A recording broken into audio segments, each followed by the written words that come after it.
There we go. Now you can see what I'm doing. So one bracket there, one bracket there, one screw there.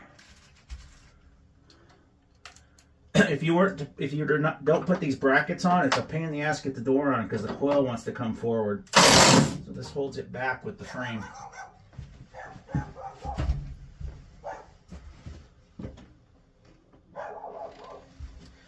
I had to see what that dog was barking at. And then, hey, where's our little one? Where's our little piece?